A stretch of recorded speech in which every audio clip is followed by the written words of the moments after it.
আদমকে ডাক দিয়েছেন ইয়া আদম বলে। আল্লাহ রাব্বুল আলামিন নূহ আলাইহিস সালামকে যখন ডাকার অনুভব করেছেন, ঠিক এভাবেই তিনি নূহ আলাইহিস সালামকে ডেকেছেন। قال يا نوح إنه ليس من أهلك إنه عمل غير صالح। আল্লাহ তাআলা নূহ আলাইহিস সালামকে ইয়া নূহ বলে ডাক দিয়েছেন। মুসা আলাইহিস সালাম এত বড় একজন নবী ছিলেন, আল্লাহ তাআলা তাকেও যখন ডাকার অনুভব করেছেন তিনি এভাবে ডাক দিয়েছেন, ইয়া মুসা আকবিল ওয়া লা তাখাফ ইন্নাকা মিনাল আমিনিন। মুসা আলাইহিস সালামকে ইয়া মুসা বলে আল্লাহ ডাক দিয়েছেন। ওয়া নাদাইনাহু আইয়া ইব্রাহিম। ইব্রাহিম আলাইহিস সালামকে আল্লাহ তাআলা ইয়া ইব্রাহিম বলে ডাক দিয়েছেন। ইয়া ইয়াহইয়া খুযিল কিতাবা বিকুওয়া। ইয়াহইয়া আলাইহিস সালামকে আল্লাহ তাআলা নাম ধরে ডাক দিয়েছেন, ইয়া ইয়াহইয়া বলে ডাক দিয়েছেন। কিন্তু আমার ভাইরা, কোরআনুল কারীমের বিসমিল্লাহর বা থেকে শুরু করে মিনাল জিন্নাতি ওয়ান নাস পর্যন্ত গোটা কোরআনের কোথাও আমার আল্লাহ তাআলা আমার রাসূলকে ইয়া মুহাম্মদ বলে ডাক দেয় নাই। সুবহানাল্লাহ। রাসূল যখন শুয়ে আছেন আল্লাহ তাআলা মায়াবী সুরে ডাক দিয়েছেন, ইয়া আইয়ুহাল মুযাম্মিল কুমিল লাইলা ইন্না কলিলা। রাসূলকে আল্লাহ তাআলা মায়া করে ডাক দিয়েছেন। সবার পরিচিত আয়াত, যারা পারেন আমার সাথে ঠোঁট নাড়িয়ে পড়ে নেন, সব পেয়ে যাবেন। ইয়াসিন ওয়াল কুরআনিল হাকিম। রাসূলকে আল্লাহ তাআলা এভাবে চমৎকার ভঙ্গিমায় বিভিন্ন টাইটেলে ডাক দিয়েছেন, কিন্তু আল্লাহ তাআলা রাসূলের নাম নিয়ে কোথাও কোরআনে ডাক দেন নাই। বলি সুবহানাল্লাহ। কি বুঝলাম আমরা?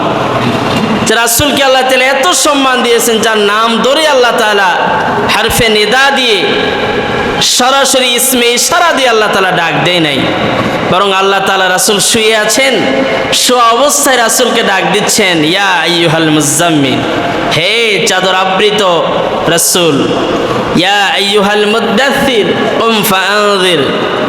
এভাবে আল্লাহ তাআলা ডাক দিয়েছেন। এতে করে আমার রাসূলের সম্মান বেড়েছে না কমেছে বলেন তো?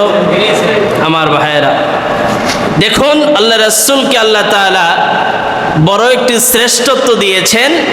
তিনি হচ্ছেন তামাম পৃথিবীর মানুষের জন্য রহমত। আল্লাহ তাআলা বলেন, সবার পরিচিত আয়াত, যারা পারেন আমার সাথে ঠোঁট নাড়িয়ে পড়ে নেন, সব পেয়ে যাবেন।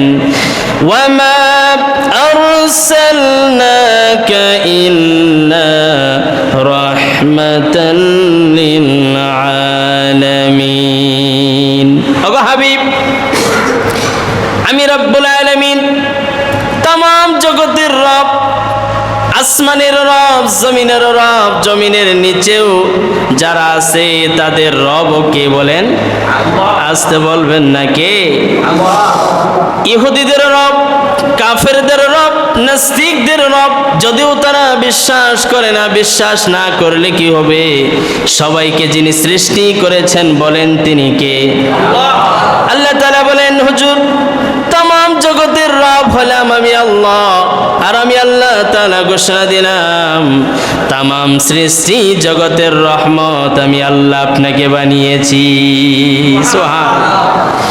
নবী মুসলমানদের জন্য রহমত, নবী কাফেরদের জন্য রহমত। আমার রাসূল কাফেরদের জন্য কিভাবে রহমত হয় লক্ষ্য করে দেখেন।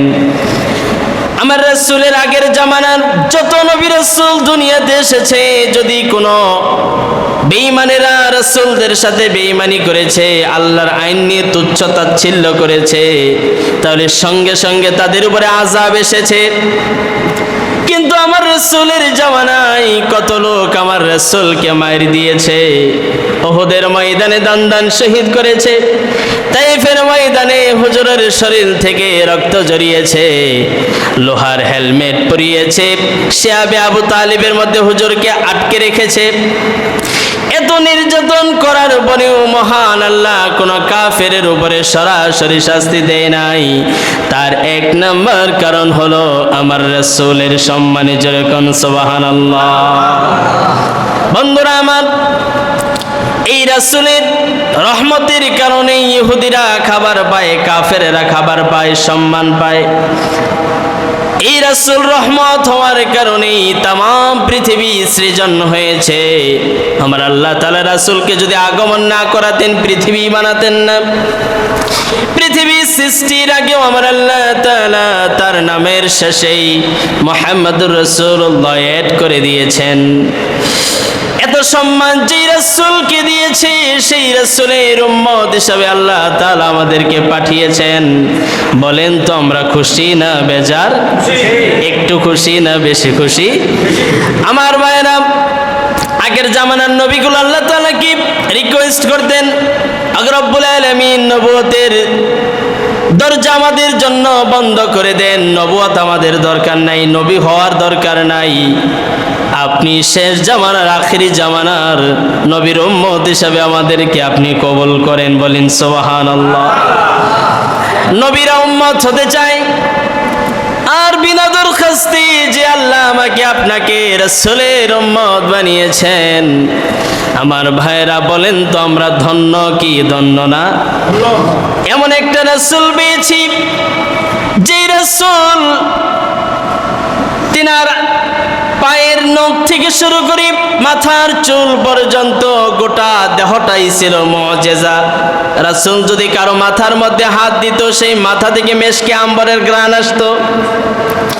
রাসূলের চেহারা যদি কোনো ক্ষুধার্ত সাহাবী দেখতো, আমার ভাইয়েরা সাহাবায়ে কেরাম বর্ণনা করেন, ক্ষুধার্ত অবস্থায় যখন আল্লাহ রাসূলের কাছে যাইতাম, আল্লাহর কসম করে বলি আমার রাসূলের মায়াবী চেহারা দেখার সাথে সাথে আমাদের পেটের খিদা নিবারণ হয়ে যাইত। বলি সুবহানাল্লাহ। আমার রাসূলের প্রস্রাব মোবারক পাক, পায়খানা মোবারক পাক, রাসূলের শরীর থেকে যে গাম আসে সেটাকে আল্লাহ তাআলা পাক করে দিয়েছেন, সেটা থেকে মেশকে আম্বরের ঘ্রাণ আসে। এক সাহাবীকে আমার রাসূল বললেন, সাহাবী, এই যে প্রস্রাব দেখতে পাচ্ছ আমার প্রস্রাব, এটা এমন একটা স্থানে রেখে আসো যে স্থানটা সবচেয়ে নিরাপদ। এই সাহাবীটা রাসূলের প্রস্রাব মোবারক নিয়ে মাঠের দিকে ছুটে চলল। কিছু দূর যাওয়ার পরেই এই প্রস্রাবটা তিনি খেয়ে ফেলেছেন। খেয়ে ফেলার পরে আমার রাসূলের দরবারে যখন গিয়েছেন, রাসূল বলে, কোথায় তুমি ফেলে এসেছো? সাহাবী ডেকে ডেকে বলে, ইয়া রাসূলুল্লাহ, আপনি বলেছেন নিরাপদ স্থানে রাখার জন্য। হুজুর, আমি বারবার ঘুরেছি, আমার পেটের চেয়ে নিরাপদ কোনো জায়গা আপনার প্রস্রাব রাখার আমি জায়গা পাই নাই। অর্থাৎ আমার পেটকে আমি নিরাপদ মনে করেছি, আমার পেটে আপনার প্রস্রাব মোবারক ঢুকিয়ে ফেলেছি। আল্লাহ রাসূল বলেন, সাহাবী, করলা কি? তোমার জন্য তো জাহান্নামের আগুনটা হারাম হয়ে গেছে। বলে আল্লাহু আকবার। দেখেন রাসূলের এত মুজিজা, এত রহমতের নবী। আহা, এজন্যই তো আশিক বলেন, ও প্রিয় হাবিব, পাগলের রাখছ কেন দরে? ও প্রিয় হাবিব, পাগলের রাখছ কেন দরে? পাগল সিনা ওয়াইসুল করনি জুব্বা দিলা তারি, আমি পাগলা চাই না কিছু, চাই শুধু তোমারে। ও প্রিয় হাবিব, পাগলের রাখছ কেন দরে? বলেন, ও প্রিয় হাবিব পাগলের রাখছ কেন দূরে। আমার ভাইরা, আমি যদি একের পর এক আমার রাসূলের মুজিজা শ্রেষ্ঠত্ব বলতে যাই, ঘন্টার পর ঘন্টা শেষ হয়ে যাবে। আমার রাসূলের শ্রেষ্ঠত্ব বলে আমি শেষ করতে পারবো না। আমি বলেছিলাম আমি আলোচনা করব আল্লাহ রাসূল নারীদের জন্য রহমত। তিনি তো গোটা জগতের জন্যই রহমত, কিন্তু স্পেশালভাবে আমার রাসূল নারীদের জন্য রহমত। কেমন করে? আমার রাসূল আগমনের পূর্বে দুনিয়াতে কোনো মেয়ে যদি জন্মগ্রহণ করত, মানুষ সেটাকে বোঝা মনে করত, মানুষ সেটাকে মাটির নিচে পুঁতে রাখতো। আল্লাহ তাআলা বলেন সূরা নাহলের 59 নম্বর আয়াতে আল্লাহ তাআলা বলেন, وَإِذَا بُشِّرَ أَحَدُهُم بِالْأُنثَىٰ ظَلَّ وَجْهُهُ مُسْوَدًّا وَهُوَ كَظِيمٌ। জোরে বলুন আল্লাহু আকবার। ওই জামানার কোন মানুষের কাছে যদি কন্যা সন্তান জন্মগ্রহণ করার সুসংবাদ দেওয়া হতো, তাহলে তাদের মনটা কালো হয়ে যেত, অন্তরের মধ্যে আগুন জ্বলতো। হায় আমার কেন কন্যা সন্তান হয়েছে। মানুষ যদি আমাকে প্রশ্ন করে তোমার কি হয়েছে, আমি যদি বলি মেয়ে হয়েছে, সেটা আমি সহ্য করতে পারবো না। তাই তারা কি করত? এই কন্যার সন্তানকে তারা কোনোভাবেই সহ্য করতে পারত না। তাই তারা মাঝে মাঝে এই কন্যা সন্তানদেরকে মাটির নিচে তলিয়ে রাখতো, পুঁতে দিত। এই কন্যার সন্তানদেরকে তারা কোনোভাবেই অ্যাকসেপ্ট করতে পারতো না, নিজের জন্য গ্রহণ করতে পারতো না, এবং বংশধরদের কাছেও যেতে পারতো না। কেননা কন্যার সন্তান হওয়া মাত্রই তারা মনে করত তাদের জন্য কুলক্ষণ। কিন্তু কন্যাও দেন যিনি, আবার পুত্র দেন তিনি, বলেন তো তিনি কে? আল্লাহ রাব্বুল আলামিন সুন্দর করে বলেন, বান্দারি কন্যাও দেই আমি আল্লাহ, পুত্রও দেই আমি আল্লাহ। লিল্লাহি মুলকুস সামাওয়াতি ওয়াল আরদ ইয়াখলুকু মা ইয়াশা ইয়াহাবু লিমান ইয়াশাউ ইনাসা ওয়া ইয়াহাবু লিমান ইয়াশা লিমান ইয়াশাউ যুকুর। আল্লাহ তাআলা বলেন পুত্র সন্তান আমি আল্লাহ দেই, আবার কন্যা সন্তানও আমি আল্লাহ দেই। আবার কাউকে আমি পুত্র দেই না, কন্যাও দেই না, চিরজীবনের জন্য বন্ধাত্মতা দিয়ে দেই। আমার মায়েরা, কন্যা সন্তান যদি হয় তাহলে সেটা মেয়েদের দোষ না, আবার স্বামীরও দোষ না, আবার আল্লাহরও দোষ না। এই ফয়সালাটা করেন কে বলেন তো? কিন্তু আমার দেশে অনেকে আছে কন্যা সন্তান হলে তালাক দিয়ে দেয়, বউদেরকে পিটায়, বাপের বাড়ি পাঠায়, আছে না নাই? এটা হলো জাহিলি যুগের।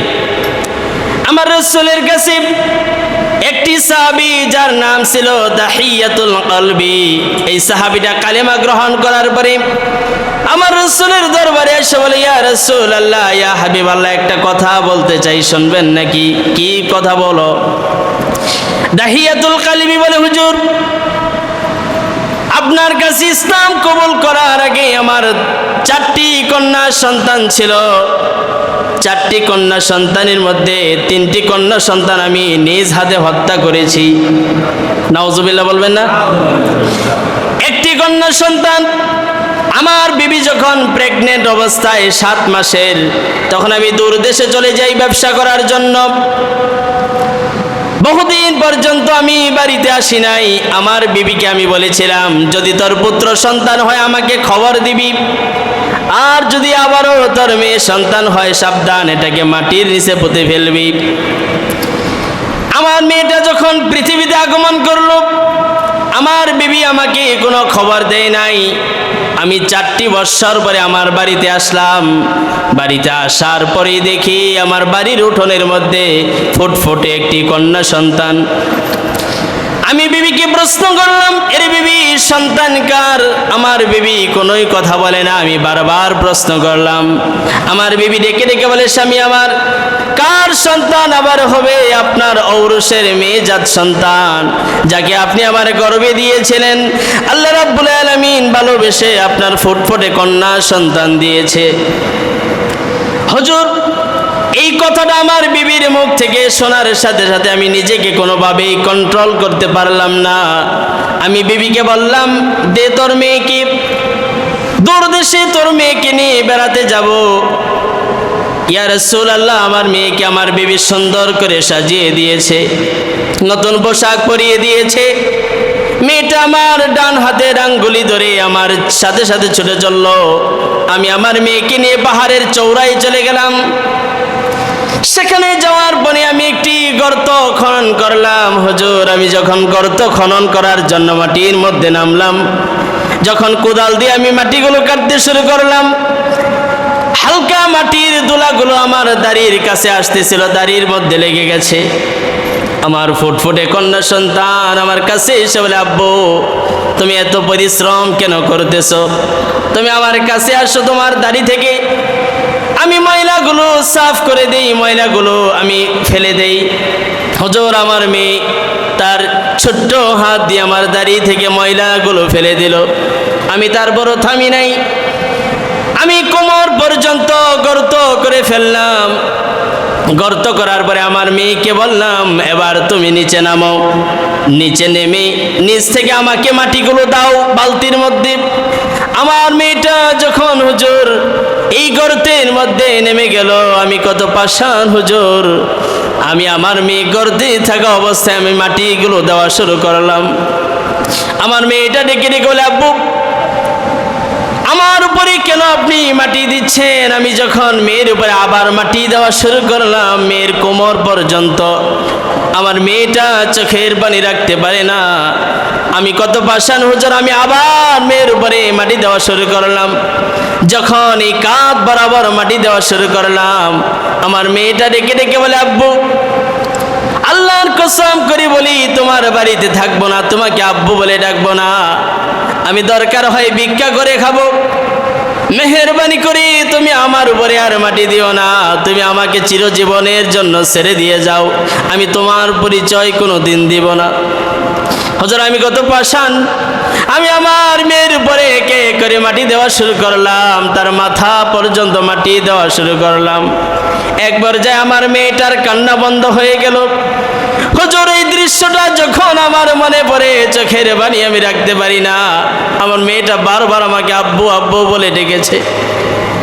আমার রাসূল এই ঘটনার শুনে দাহিয়াতুল কলবির দিকে চোখের দুফোঁটা পানি নিক্ষেপ করে বলে, সাহাবীরে তুমি কি কাজটাই না করেছ?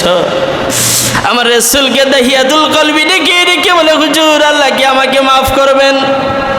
আমার রাসূল বলেন, রে সাহাবী, আকাশ পরিমাণ গুনাহ যদি তুমি করো, মহান আল্লাহ আয়াত নাজিল করেছেন, আকাশ দিয়ে তোমার গুনাহ যদি কালো হয়ে যায়, তারপরেও কালেমা গ্রহণ করার কারণে মহান আল্লাহ তোমার জীবনের গুনাহ মাফ করে দিবেন। বলি সুবহানাল্লাহ। আমার ভাইয়েরা, যেই কথা আমি বলতেছিলাম, জাহিলি যুগে মেয়েদেরকে বাবারা নিজ হাতে মাটির নিচে দাফন করে দিত।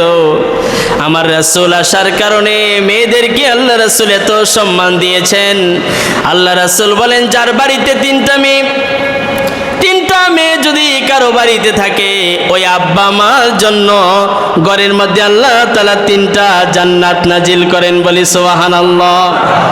তিনটা মেয়ে যদি থাকে, আমার রাসূল বলেন তিনটা পুরস্কার। নাম্বার 1, ওই আব্বা আম্মাকে আল্লাহ তাআলা চিরজীবনের জন্য জাহান্নাম তাদের উপরে হারাম করে দেন, জান্নাত ওয়াজিব করে দেন। আর জান্নাতে আল্লাহর রাসূলের সাথে তাদের জন্য জান্নাতে আল্লাহ থাকার ব্যবস্থা করে দেয়। তবে শর্ত হচ্ছে, মেয়েদেরকে দিন শিক্ষা দিতে হবে। মেয়েদেরকে টিকটকার বানালে হবে না, মেয়েদেরকে মোবাইল হাতে তুলে দিলে হবে না। এরকম আছে না নাই বলেন তো? এরকম করা যাবে না, মেয়েদেরকে দিনই শিক্ষা দিতে হবে, তাহলে আপনি স্পেশাল 3টি পুরস্কার পাবেন। আল্লাহ রাসূল আরো বলেন, আমি হচ্ছি মেয়ের বাবা, আমি 4টি মেয়ের বাবা। 3টি মেয়ে আমার আগেই চলে গেছে, আর একটি মেয়ে ফাতেমা, তাকে আমি এত পরিমাণে মহাব্বত করতাম, বাড়ি থেকে যাওয়ার সময় একবার দেখে যাইতাম, বাড়িতে আসার সময় আবার তাকে দেখে আমি বাড়িতে আসতাম। বলি সুবহানাল্লাহ। এজন্য যাদের মেয়ে আছে, অনেকে মেয়ে বেশি হলে রাগ করে, কষ্ট পায়, হীনমন্যতায় ভোগে। না, এটা জাহিলি যুগের অভ্যাস, এটা বর্তমান যুগে চলে না, এটা আমাদের ইসলাম এলাও করে না। মেয়ে হওয়া মানে আপনার জন্য বরকতের দুয়ার খুলে যাওয়া, মেয়ে হওয়া মানে আপনার জন্য রিজিকের ব্যবস্থা হয়ে যাওয়া, মেয়ে আপনাকে জান্নাতে নেওয়ার একটি কারণ হয়ে যাবে। বলি সুবহানাল্লাহ। আমার ভাইয়েরা, স্পষ্ট কথা এটাই, বেশি বেশি আল্লাহ তাআলার কাছে মেয়ে কামনা করবেন, যে আল্লাহ যেন আমাকে প্রথম মেয়ে দেয়, আল্লাহ যেন আমাকে অনেক মেয়ের বাবা বানায়, এরকম দোয়া করবেন। আর বাড়িতে যখন যাবেন, যদি মেয়ে থাকে, মজার প্যাকেটটা সর্বপ্রথম মেয়ের হাতে দিবেন, এতে করে মেয়েরা খুশি হয়। মেয়েরা স্পেশালি বাবার জন্য একটু বেশি দুর্বল থাকে, বাবার একটু বেশি বাবাকে ভালোবাসে মেয়েরা। আর বাবারও ছেলেদের তুলনায় মেয়েদের প্রতি একটু ভালোবাসা বেশি না কম, বলেন তো? বেশি। যারা বাবা হয়েছেন কথা বলতে হবে, বেশি না কম? বেশি, অবশ্যই বেশি থাকে। এটা আল্লাহ প্রদত্ত, কেননা মেয়েরা দুর্বল। এদের প্রতি আমাদেরকে সহানুভূতিতা এবং ভালোবাসা বৃদ্ধি করে দিতে হবে। আমার ভাইয়েরা, যেই কথা বলতেছিলাম, জাহিলি যুগে এমন অবস্থা ছিল যে মেয়েদেরকে হত্যা করা হতো মেয়ে হইলেই, মানে জীবন্ত হত্যা। একটা তো মৃত অবস্থায় হত্যা না, তারা জীবন্ত অবস্থায় মাটির নিচে পুঁতে রাখত। এটা ছিল জাহিলি যুগের অভ্যাস।